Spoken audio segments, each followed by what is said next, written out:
everyone, this is Suzanne Sky, and I'm finally going to get around to showing y'all the books that I got at the library sale the other day. So I'm going to put those down here so I can lay them on this footstool.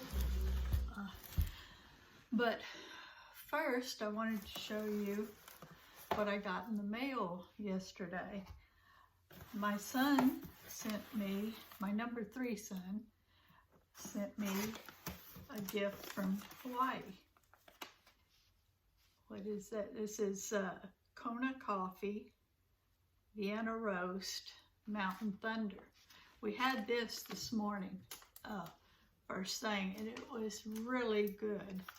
It seems to be not as acidic as regular coffee, and it almost has a kind of nutty flavor in a way. It's hard to describe, but it was really good.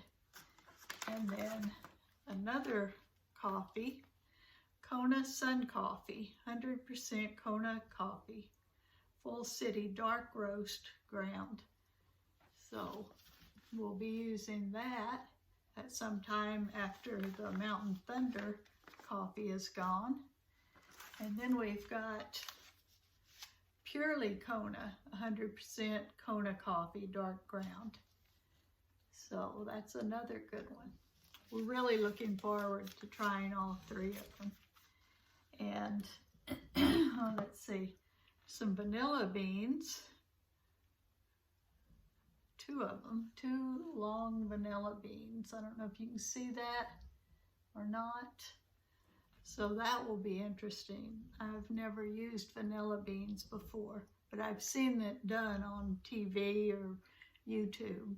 So we'll see how those turn out for me. Dogs. We've got 2 dogs that showed up this morning, and they're arguing with 2 of our dogs that are outdoors. So, gosh. I hope they weren't just dropped here, because we've already got 4 dogs. We've got all 4 spayed, neutered. Almost as soon as they show up here, we do that. And these 2 are male. And I can't afford to neuter 2 more dogs. They're big dogs too, so it would be sort of difficult to feed 2 more large dogs also. So I hope they belong to someone and go home. Okay. And then this is Waipio Vanilla. It's a big, kind of a big bottle. Nice. And then these we've already eaten most of them. It's toffee coated macadamia nuts covered in luscious milk chocolate. They are really good. Too good. And this is Big Island's macadamia nut shortbread, dark chocolate dipped. We haven't opened that one yet, but we will soon. And I love shortbread. I love shortbread, and these will be good. So anyway, Garrett, if you're watching, thank you. And we will be making good use of everything you sent. And anyway, it's just nice to hear from our son. He lives in Hawaii. He works there, and he's made a good life for himself. So I'm going to set that down. And y'all, I'm sorry if I'm kind of distracted, but these dogs are getting to me. Okay, here's the books I got. The first one is Fannie Flagg, the All-American Filling Station's Last Reunion. So I thought that would be a good book that somebody would enjoy, hopefully more than one person, because when you take a book from the little free library, is customary. You don't have to, but you're supposed to leave a book also. Take a book, leave a book. Doesn't mean at the same time. You can or you can return the book that you're through with if you don't want to keep it. So what does it say? I'm not going to read the whole synopsis, but let's see. Fanny Flagg wrote Fried Green Tomatoes, as you probably know. It was a good book too. Fried Green Tomatoes at the Whistle Stop Cafe, and some others. But anyway, her books are funny, and they're sort of just get your heart too. So it says, Miss Suki Poole of Point Clear, Alabama, has just married off the last of her daughters and is looking forward to relaxing and perhaps traveling with her husband, Earl. The only thing left to contend with is her mother, the formidable Leonore Simmons Crackenberry. Leonore may be a lot of fun for other people, but is, for the most part, an overbearing presence for her daughter. Then one day, quite by accident, Suki discovers a secret about her mother's past that knocks her for a loop and suddenly calls into question everything she ever thought she knew about herself, her family, and her future. That's part of the blurb on the inside cover. So I think this one will go right away into our little free library. And this one, let's see, A Place Called Morning. The wings of the morning brought a gladness the night had stolen, a novel.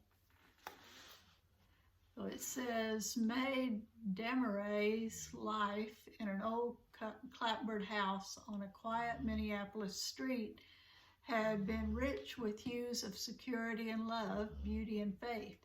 It carried the scent of flowers, the sound of quiet at daybreak, the laughter of children, the touch of God, all giving her the satisfying sense of living life to its fullest.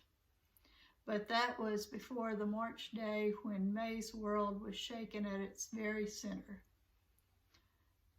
And anyway, so we'll see what happens there. And A Place Called Morning, that will go in our little free library too. And here is a Jodi Picoult, I think that's how you say it, novel, Handle with Care. I know Jodi Picoult is a really famous, prolific author, and she's been around for quite a while. But I just read my first book by her, I guess, last year. I think it was, possibly the year before. And I was just really taken with it. What was the name of it? Wish You Were Here. I highly recommend that book. I loved it. This one, she always writes, she's a very good writer, I think, and she always writes about something dramatic or some turning point in the person's life, that something happened that just, changes everything. I know I'm not describing it well, but anyway, this one, it says, every expectant parent will tell you that they don't want a perfect baby, just a healthy one. Charlotte and Sean O'Keefe would have asked for a healthy baby too if they'd been given the choice. Instead, their lives are made up of sleepless nights, mounting bills, the pitying stares of luckier parents, and maybe worst of all, the what-ifs. What if their child had been born healthy? But it's all worth it because Willow is, well, funny as it seems, perfect. She's smart as a whip, on her way to being as pretty as her mother, kind, brave, and for a 5-year-old, an unexpected deep source of wisdom. Willow is Willow in sickness and in health. Everything changes, though, after a series of events forces Charlotte and her husband to confront the most serious what-ifs of all. What if Charlotte should have known earlier of Willow's illness? What if things could have been different? What if their beloved Willow had never been born? To do Willow justice, Charlotte must ask herself these questions and one more. What constitutes a valuable life? So that sounds very intriguing too, and I may read it first, but maybe not. I don't know. So it'll go in the little free library. I don't know if it'll go right away or if I will see if I want to read it first. Not sure. Here is another Fannie Flagg book, Welcome to the World, Baby Girl. And let's see, does it have a little intro in it? I don't guess so. Let's see, it says captivating. This is a comic novel to welcome home with open arms, wandering back and forth through 40 years of history as though it were backyard gossip. Flagg tells the life story of Dina Nordstrom, America's most popular female newscaster. You'd have to be a stone to read Welcome to the World, Baby Girl without laughing and crying. Okay, it's fiction, but it I guess follows the story of this popular female newscaster. So anyway, that'll go right away into the little free library. And this one, the readers of Broken Wheel recommend a novel by Katerina Bybald. And let's see. It says, once you let a book into your life, the most unexpected things can happen. Broken Wheel, Iowa has never seen anyone like Sarah, who traveled all the way from Sweden just to meet her book-loving pen pal. When she arrives, however, she finds Amy's funeral guests just leaving. The residents of Broken Wheel are happy to look after their bewildered visitor. There's not much else to do in a dying small town that's almost beyond repair. You certainly wouldn't open a bookstore, and definitely not with the tourist in charge. You'd need a vacant storefront. Main Street is full of those. Books, Amy's house is full of those, and customers. The bookstore might be a little quirky, then again, so is Sarah, but Broken Wheel's own story might be more eccentric and surprising than she thought. A heartwarming reminder of why we are book lovers, this is a sweet, smart story about how books find us, change us, and connect us. Okay, that one sounds really good to me too. And I'm pretty sure I'll read this one before I put it in the little free library. So I'll put that one over here. Well, I see I've got the, let's see. I guess, I don't know if y'all can see, but, okay. The Cookbook Collector by Allegra Goodman. Let's see.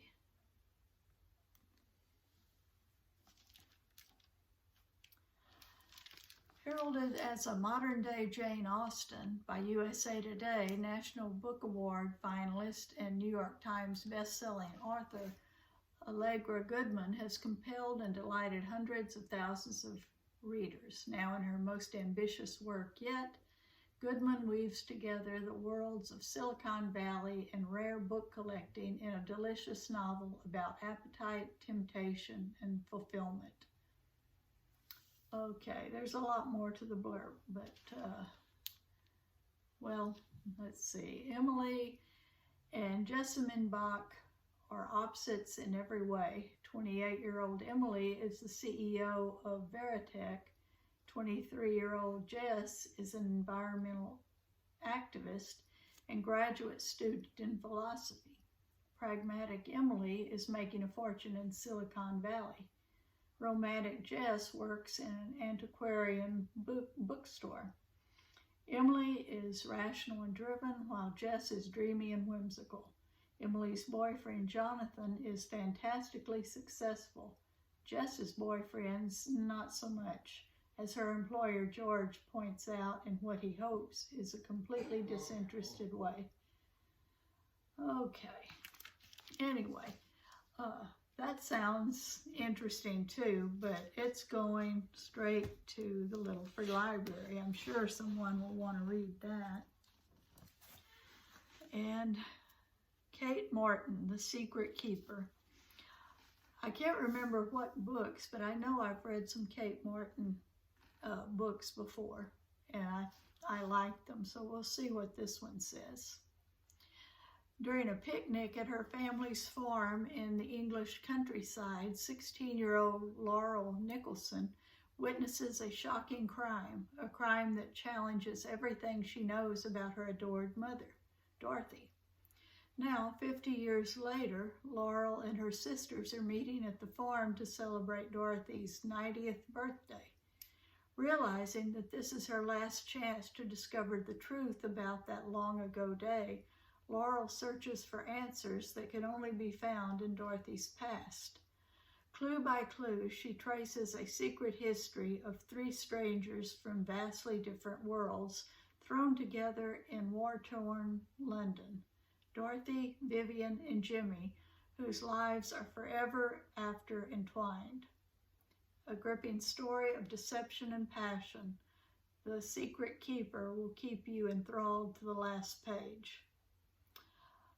Okay, it sounds interesting. I think I will probably read this one before putting it in the little free library. Probably. Lost in Time, a novel. I am really interested in time travel books, so that's one reason I picked it up. 13-year-old, it's by Hans Magnus Enzensberger. 13-year-old Robert daydreams a lot, and when he rubs his eyes, he sees strange scenes. One typical evening when his parents are busy, he stares at a documentary on TV and falls into the picture. He's landed in Siberia in 1958, and that is only the beginning of his visit to the past. Suspected of being a secret agent, he escapes through a movie screen to Australia in 1946.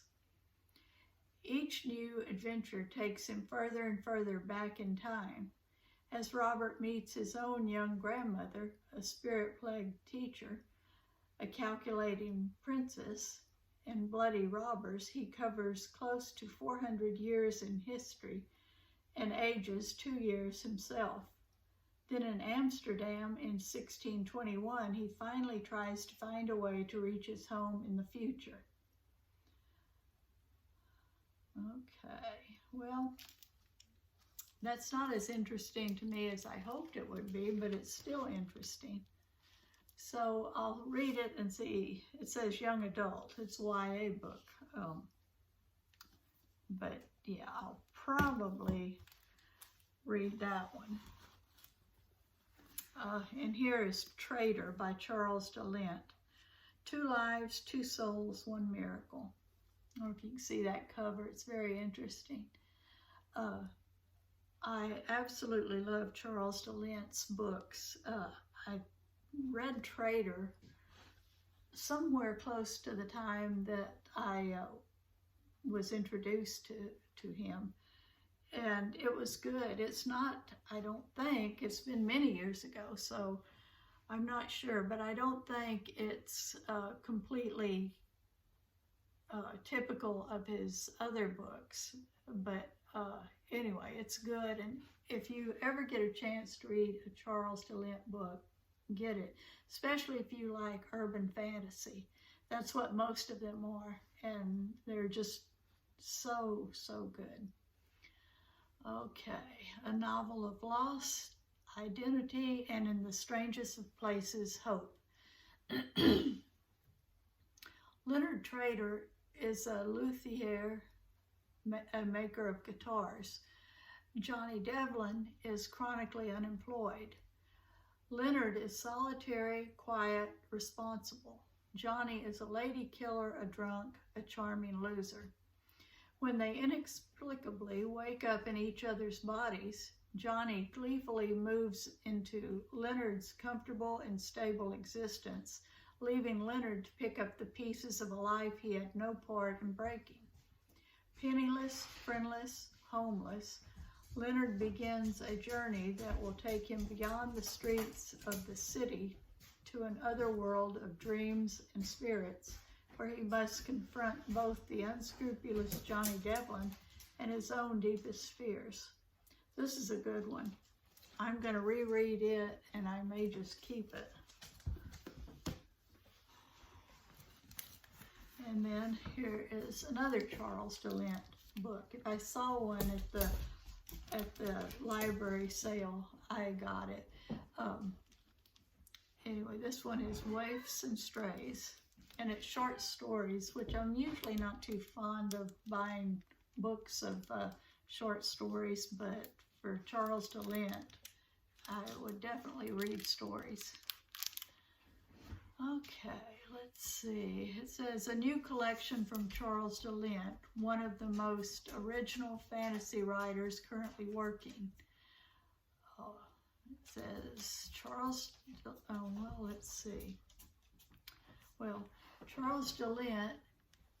is Charles DeLint's remarkable novels and short stories have always been about what lies beneath the surface, the ancient patterns we still follow today, and most of all, the possibility of growth, change, kindness, magic, and love.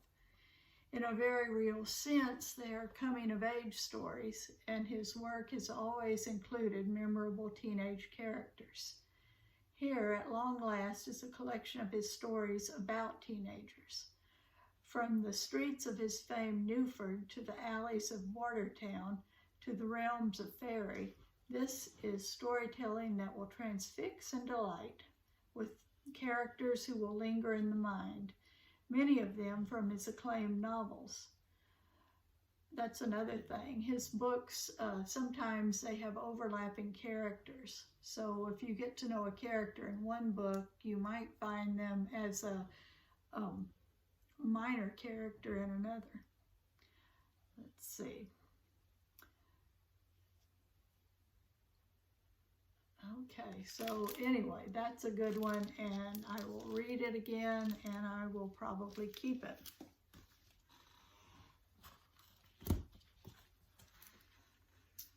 And this is a young adult novel, Saint Iggy, by K.L. Going. I think I've forgotten to tell you the author of all of these, but anyway, let's see. And it says, I am not so bad a person once you get to know me. When Iggy Corso gets kicked out of high school, there's no one for him to tell. His mother has gone off, his father is stoned on the couch, and because the phone's been disconnected, even the social worker can't get through. So he leaves a note and goes out to make something of his life. But that's not so easy when you're 16, live in public housing, have no skills, and your only friend is a law school dropout who's thinking of joining the Hare Krishnas. But Iggy is Iggy, and he's got the kind of wisdom that lets him see things no one else can. In the week leading up to Christmas, Iggy travels all over the city, finding himself in the lap of luxury, the grayness of a never-ending drug party, the haven of a chapel, and finally at the door to a choice that will change his world forever. Okay, so that one I may read. I don't know. I might read it before putting it in the little free library.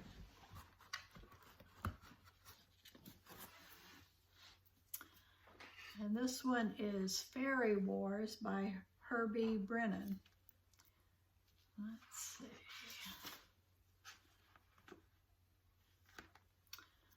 Okay. Well, this says the top 10 teen pick, a book since 76 children's pick, an ALA best book for young adults. Yeah, it's a young adult book too. The humor is excellently timed and delivered with a cast of unlikely heroes and sinister villains, a combination of science fiction, fantasy, action, humor, and a parallel universe. What more could you ask for? Okay, this one will probably go straight to the Little Free Library. It's interesting, but I don't know. I've got such a huge stack of to-be-read books, plus I'm adding more to that, so I'll probably just put it in the Little Free Library right away. And this one, Wonder Tales from Around the World.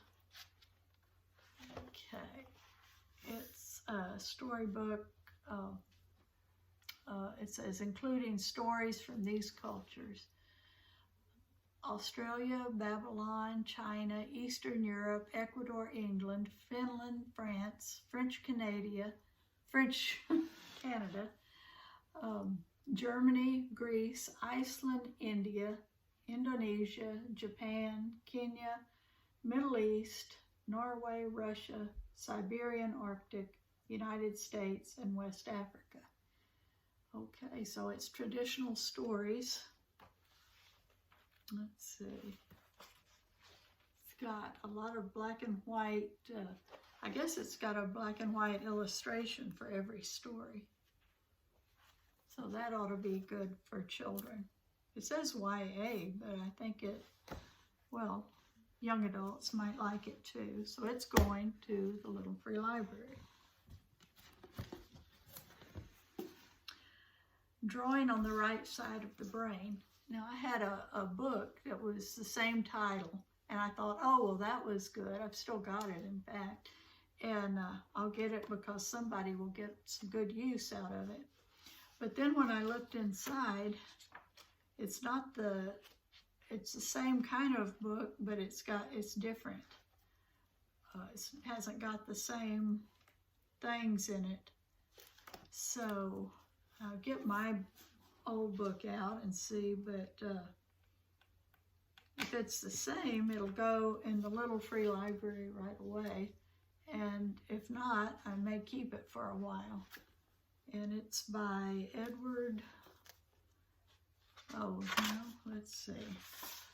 by Betty Edwards. So that one's keep for a while, at least. And that's it. So I got this big bag of books. How many was it? 1, 2, 3, 4, 5, 6, 7, 8, 9, 10, 11, 12, 13, 14 books for $1.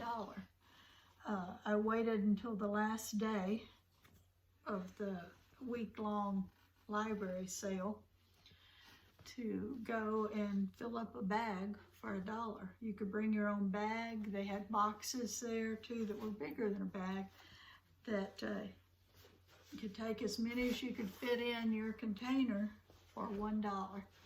So I wish I would have been able to get more, but I just couldn't. I could barely carry this one out. I had to park farther away from the library than I usually do, and it was really hard to get this back. 14 books, you can imagine. So this was the video that quite a few people had been asking for, and I hope you enjoyed it. And now I'll turn off the camera, and I hope to have another video in a couple of days at least. So thank you very much for watching, and please like, comment, subscribe, and share if you can. It really helps out. Thank you so much. Oh, and also I wanted to thank all the new subscribers. I've gotten so many lately. I think I'm up to about 429 maybe right now. And I'm very excited about that. So thank you all very, very much.